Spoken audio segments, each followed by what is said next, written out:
HPTGT commission exam के लिए एक क्लास 49 होगी। पिछले 48 वीडियोस या फिर टेस्ट आपने अभी तक नहीं देखे हैं तो डिस्क्रिप्शन बॉक्स में लिंक मिल जाएगा।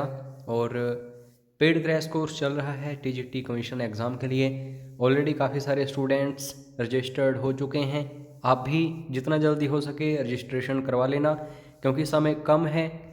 ठीक है, आप सभी को पता होगा कि 13 दिसंबर 2020 को एग्ज़ाम है, तो दिन रात पढ़िए, अच्छे से मेहनत करिए। आपका लास्ट ही एक मिशन होना चाहिए।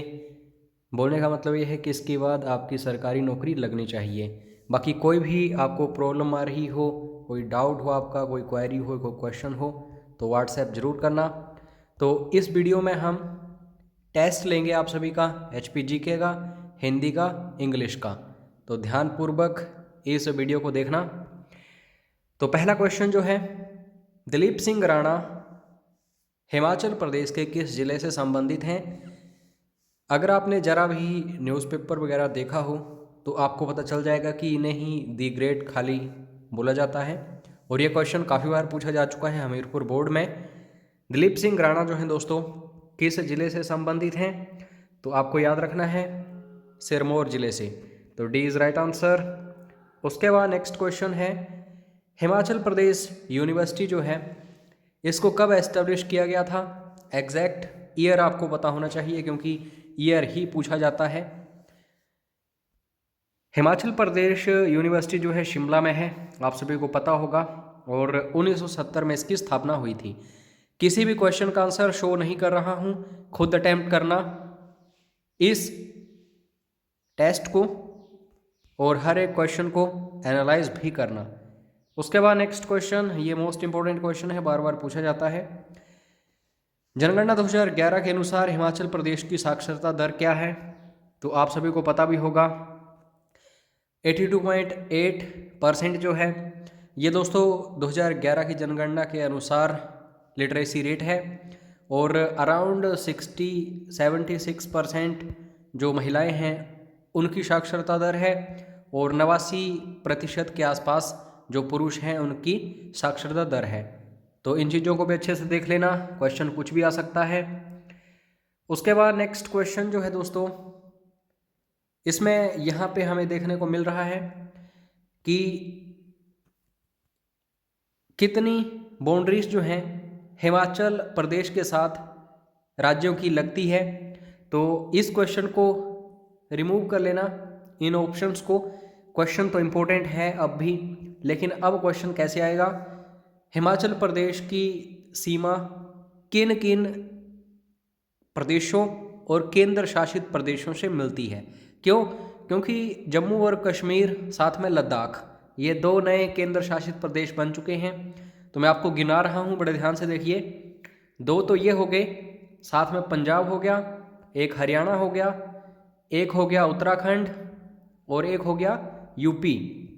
तो अब आपको पता चल जाना चाहिए कि लगभग 7 ऐसे राज्य हैं और केंद्र शासित प्रदेश जिनके साथ हिमाचल प्रदेश की बाउंड्री जो है ये टच होती है। उसके बाद नेक्स्ट क्वेश्चन, निम्नलिखित में से कौन से हिमाचल प्रदेश के जिले की सीमा सर्वाधिक जिलों से जुड़ी हुई है? तो सबसे बड़ा ये दोस्तों आप कह सकते हैं सेंटर भी है, ठीक है, जिसमें काफ़ी सारे ज़िले आते हैं, जैसे कुल्लू हो गया, लाहौल स्पीति हो गया, हमीरपुर हो गया, बिलासपुर हो गया, ठीक है। तो ये मैं बात कर रहा हूँ किसकी? मंडी की। और आपको कमेंट करके ये बताना है अभी कि मंडी जो है इसकी सीमा जो है किन किन ज़िलों से लगती है। तो ऑलरेडी मैं आपको एक हिंट दे चुका हूँ, तो फटाफट अब कमेंट करके बताना। जो मैंने आपको बताए हैं ज़िले, उनमें से 2-3 ज़िले रह गए हैं जिनकी बाउंड्रीज टच करती हैं मंडी से। बाकी तो मैंने 5-6 ऑलरेडी आपको बता ही दिए हैं। तो कमेंट करके ज़रूर बताना, आप सभी के लिए ये क्वेश्चन है। उसके बाद नेक्स्ट क्वेश्चन, दोस्तों निम्नलिखित में से कौन सर्वाधिक बार हिमाचल प्रदेश के मुख्यमंत्री रह चुके हैं? तो हिंट दे रहा हूं मैं आपको, 6 बार ये मुख्यमंत्री रहे हैं हिमाचल प्रदेश के। और अगर कभी पूछा जाए कि सबसे लंबे समय तक कौन मुख्यमंत्री रहे हैं हिमाचल प्रदेश के, तो आप सभी का आंसर होना चाहिए डॉक्टर वाई एस परमार। लेकिन 6 बार कौन मुख्यमंत्री रहे हैं हिमाचल प्रदेश के? तो ये है Virbhadra Singh. D is right answer.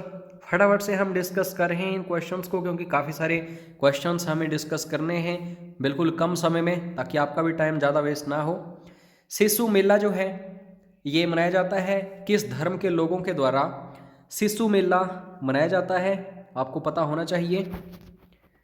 तो बिल्कुल सही आंसर जो है दोस्तों, ये बौद्ध धर्म के लोगों के द्वारा सिसु त्यौहार जो है या मेला मनाया जाता है। उसके बाद नेक्स्ट क्वेश्चन दोस्तों, दोनों भाषाओं में आप सभी के लिए क्वेश्चंस लेके आया हूँ, तो अच्छे से देखिए। शान और शाबू ये दोनों प्रमुख नृत्य हैं दोस्तों हिमाचल प्रदेश के।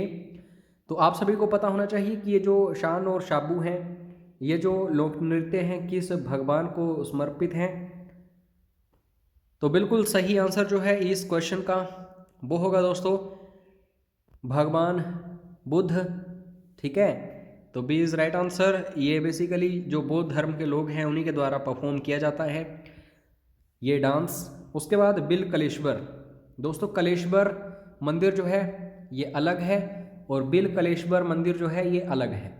तो इस क्वेश्चन में जो पूछा गया है वो बिल कलेश्वर मंदिर जो है किस जिले में है? तो आप सभी को पता होना चाहिए ये दोस्तों हमीरपुर ज़िले में है। और कलेश्वर मंदिर कहाँ है कमेंट करके ज़रूर बताना। जिन भी स्टूडेंट्स को पता नहीं चल रहा है जो भी क्वेश्चंस मैं पूछ रहा हूँ, कमेंट बॉक्स जरूर चेक करना। काफ़ी अच्छे अच्छे कमेंट्स आते हैं स्टूडेंट्स के, काफ़ी इंटेलिजेंट स्टूडेंट्स देखते हैं इन वीडियोज़ को, तो उनके थ्रू आपको आंसर्स पता चल जाएंगे। अगर फिर भी ना पता चले तो आप व्हाट्सएप जरूर करना। उसके बाद नेक्स्ट क्वेश्चन, हिमाचल प्रदेश में से हिमाचल का कौन सा ऐसा सौर नगर है जो बनेगा दोस्तों? या फिर मैं बात करूं इनकी डिमांड है, तो 2 ज़िले हैं, कौन कौन से हैं ये?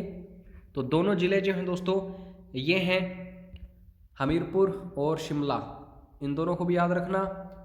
अब तो काफ़ी काम चल रहा है इन दोनों ज़िलों में अगर मैं सोलर पावर की बात करूं।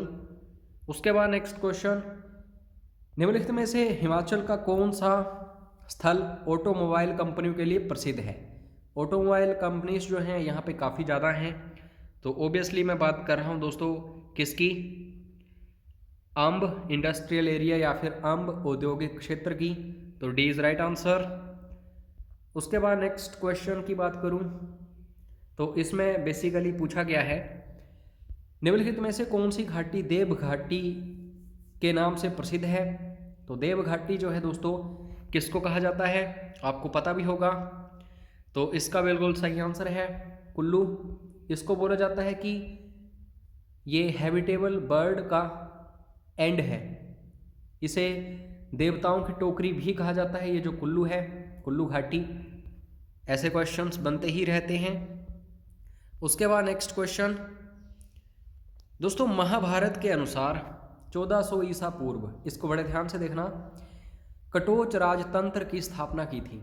कटोच राजवंश जो है उसकी स्थापना भूमिचंद ने की थी। लेकिन दोस्तों राजतंत्र की बात करें तो 1400 ईसा पूर्व पहले महाभारत का समय है, ये याद रखना। तो सुशर्मा चंद्र ने किसकी? दोस्तों कटोच मोनार्की की स्थापना की थी। तो इसको भी काफ़ी बार पूछा जा चुका है घुमा फिरा के एग्जामिनर्स के द्वारा क्वेश्चन को। उसके बाद नेक्स्ट क्वेश्चन, निम्नलिखित में से किस राजपूत शासक ने कहलूरिया वंश की उत्पत्ति का प्रमाण दिया था?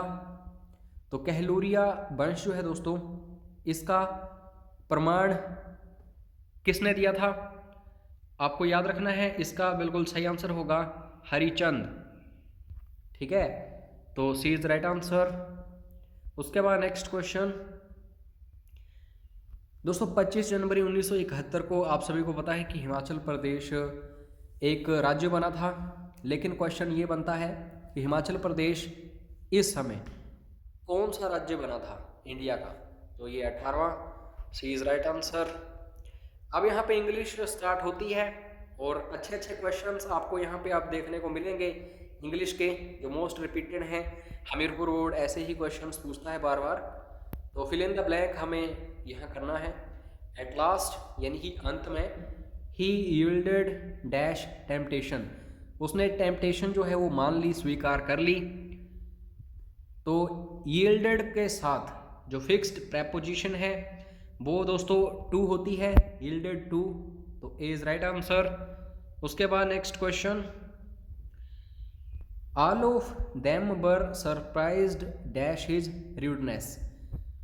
उसने जो भी कटुता दिखाई उससे सभी वह दंग रह गए या फिर दंग थे। तो इसमें यहाँ पे सरप्राइज्ड के साथ कौन सी प्रेपोजिशन आएगी? इन चार ऑप्शंस में से ध्यान से देखिए, खुद अटेम्प्ट करो हर एक क्वेश्चन को वीडियो को पॉज करके। तो बिल्कुल सही आंसर जो है दोस्तों, सरप्राइज्ड के साथ एट का यूज़ होता है। और अगर पर्सन हो, कोई भी व्यक्ति हो, तो उसके साथ विद का हम यूज़ करते हैं। लेकिन दोस्तों यहाँ पे एट आएगा, क्यों? क्योंकि उसकी रूडनेस जो है ये कोई उसका नेचर है, तो एट का यूज़ होगा। उसके बाद नेक्स्ट क्वेश्चन या फिर fill in the blank, he hoped to finish the work dash but he could not. उसने आशा की थी कि उसका काम जो है ये समय से ख़त्म हो जाएगा, लेकिन वो नहीं कर पाया। तो वर्क डैश क्या आएगा? तो इसके साथ हम यूज़ करेंगे एट लास्ट, यानी कि उसने आशा तो की थी कि काम ख़त्म हो जाएगा, लेकिन अंत में ऐसा नहीं हो सका, तो ऐसे यूज़ करो इसको। उसके बाद नेक्स्ट है दोस्तों, यहाँ पे जो चार ऑप्शंस दिए गए हैं इनको देख के आपको पता चल रहा होगा कि सेम ही यहाँ पे प्रोनाउंसिएशंस वगैरह हैं। हो सकता है नाउन हो सकता है इसमें एडजेक्टिव हो सकता है यहाँ पे एडवर्ब हो, वर्ब हो, लेकिन सेम ही यहाँ पे सारे सारे वर्ड हैं। Any help that you can give me will be, तो यहाँ पे ओबियसली क्या हम फिल करेंगे? यहाँ पे हम फिल करेंगे दोस्तों एप्रिशिएटेड। एप्रिशिएटेड हम क्यों यूज़ करेंगे? क्योंकि विल बी है, तो विल बी के आगे हम एप्रिशिएटेड ही यूज़ करेंगे, ना कि बाकी जो हैं तीन ऑप्शंस। उसके बाद नेक्स्ट क्वेश्चन, दी मैसेंजर डैश हार्डली रीड और राइट। जो मैसेंजर है दोस्तों वो मुश्किल से पढ़ सकता है और लिख सकता है। तो यहाँ पे हम क्या कर सकते हैं यहाँ पे यूज़? तो ओबियसली यहाँ पे कैन का यूज़ होगा, क्योंकि यहाँ पे हम कहीं ना कहीं पॉसिबिलिटी देख रहे हैं कि वो लिख सकता है या नहीं लिख सकता है, पढ़ सकता है या नहीं पढ़ सकता है, तो कैन का यूज़ हम इसमें करते हैं। उसके बाद नेक्स्ट है 186 क्वेश्चन जो है, यहाँ पे हमें एरर यहाँ पे फाइंड आउट करना है। हमें देखना है कि क्या इसमें कोई एरर है या नहीं, सेंटेंस जो दिया गया है। अगर एरर नहीं है तो डी, यानी कि no error. I do not see a fun in practical joking. यहाँ पे दोस्तों क्या एरर है आपको पता होना चाहिए। तो यहाँ पे जो फर्स्ट यहाँ पे पार्ट है इस सेंटेंस का, इसी में एरर है। I do not see a fun, तो यहाँ पे क्या आना था? यहाँ पे पास्ट टेंस आना था, तो I did not see a fun ये यूज़ होना था यहाँ पे। उसके बाद next sentence, I respect him as he is my father. मैं उनकी रिस्पेक्ट करता हूँ क्योंकि वह मेरे पिता हैं, उनका सम्मान करता हूँ। तो यहाँ पे क्या कोई एरर है या नहीं? अगर है तो बताइए या फिर फाइंड आउट करिए, अगर नहीं है तो नो एरर, यानी कि डी ऑप्शन। तो इसका जो बिल्कुल सही आंसर होगा दोस्तों वो होगा B, I respect him because he is my father. तो यहाँ पे ये आना था, ना कि एज आना था। उसके बाद नेक्स्ट है, he talks as if he was my boss, यानी कि वो मेरे साथ ऐसे बात करता है जैसे कि मेरा वो बॉस हो। तो यहाँ पे कौन सा एरर आपको दिखाई दे रहा है, किस पार्ट में? तो दोस्तों यहाँ पे सी जो है, as he was my boss नहीं आना था, यहाँ पे इज आना था, ठीक है, क्योंकि ये प्रेजेंट टेंस ही है ना कि पास्ट टेंस है। नेक्स्ट क्या है, why should the rich look down the poor. अगर हम यहाँ पे शुड का यूज़ कर रहे हैं तो कहीं ना कहीं हम कुछ वहाँ पे सजेशन वगैरह दे रहे हैं, तो इस हिसाब से देख लेना आप। एरर जो है दोस्तों, एरर आएगा बी ऑप्शन में। तो लुक डाउन नहीं होता है, यहाँ पे लुक अपॉन होता है। ये फिक्स प्रेपोजिशंस हैं, इनको भी ज़रूर पढ़िए। पेड क्रैश कोर्स में ये सब कुछ अवेलेबल करवा रहे हैं हम स्टूडेंट्स को। इंपॉर्टेंट PDF फाइल्स इंग्लिश की, हिंदी की, HP GK की वगैरह वगैरह, तो ज़रूर ज्वाइन करिएगा। नेक्स्ट क्वेश्चन क्या है? He has written an autobiography of his father. Autobiography जो है दोस्तों, बड़े ध्यान से इस चीज़ को देखना। अगर ऑटो हो रहा है तो इसका मतलब है कि अपने आप लिखी जा रही है। अगर हम अपने आप लिख रहे हैं तो उसके फादर की वो क्यों लिखेगा? उसका फादर खुद ही नहीं लिख लेगा, तो यहाँ पे ऑटोबायोग्राफी जो है ये नहीं होगा। तो यहाँ पे दोस्तों बी ऑप्शन जो है इसी में एरर है। अब यहाँ पे हिंदी के प्रश्न शुरू होते हैं। शुद्ध शब्द आपको यहाँ पे चुनना है इन 4 विकल्पों में से। तो दोस्तों बिल्कुल सही जो होता है वो आप देख सकते हैं, कौन सा? ये वाला कंठ जो है ऐसे, ना कि इसके ऊपर चंद्र बिंदु या फिर ऐसे ही होता है, ये बिल्कुल सही है। उसके बाद व्याख्या का संधि विच्छेद है। व्याख्या जो है दोस्तों हम डिस्क्रिप्शन किस चीज़ की देते हैं तो उसको बोला जाता है। तो बड़े ध्यान से देखना, अगर हम आधा वो कर रहे हैं या फिर कोई भी वर्ण और साथ में उसको या जोड़ रहे हैं, तो हम यहाँ पे जब अलग करते हैं तो बी का इस्तेमाल होता है दोस्तों। तो सी इज़ राइट आंसर, बी आख्या। तो इस तरीके से देखो, भाई का तत्सम है। तत्सम तद्भव कौन से होते हैं? तत्सम जो है दोस्तों संस्कृत जो मूल भाषा है वो शब्द होते हैं। तद्भव जो हिंदी शब्द हम एज इट इज़ लिखते हैं। तो भाई जो है दोस्तों, इसके लिए हम संस्कृत में क्या लिखते हैं? भ्रातृ। उसके बाद धनवती का पुल्लिंग है दोस्तों। धनवती वो महिला होती है जिसके पास धन होता है। तो कहीं ना कहीं धनवान व्यक्ति आपने सुना ही होगा, लेकिन यहाँ पे डाउट ये है कि हलंत इसमें होगी या नहीं होगी, क्योंकि धनवान दोनों एक ही जैसे हैं ये। तो दोस्तों धनवान में हमेशा हलंत होती है, इसको देख लेना, ये बार बार पूछा जाता है। कुछ एक शब्द ऐसे होते हैं जिनमें हलंत होती है, तो हलंत वाले काफ़ी पूछे जाते हैं।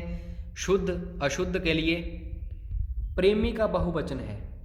प्रेम का बहुवचन क्या होगा? अगर कोई एक व्यक्ति है तो एक चीज़ है, तो प्रेम उस संदर्भ में हम बोलेंगे। और अगर ज़्यादा व्यक्ति हों उनके संदर्भ में बात करें तो भी प्रेम ही होगा, क्योंकि प्रेम में कोई भी हम मात्रा वगैरह नहीं लगाते अगर इसको बहुवचन बनाना है तो। भाई बहन में कौन सा समास होगा? मोस्ट इंपॉर्टेंट क्वेश्चन है ये। भाई बहन में दोस्तों समास होगा कौन सा? द्वंद्व, क्योंकि दोनों पद प्रधान है।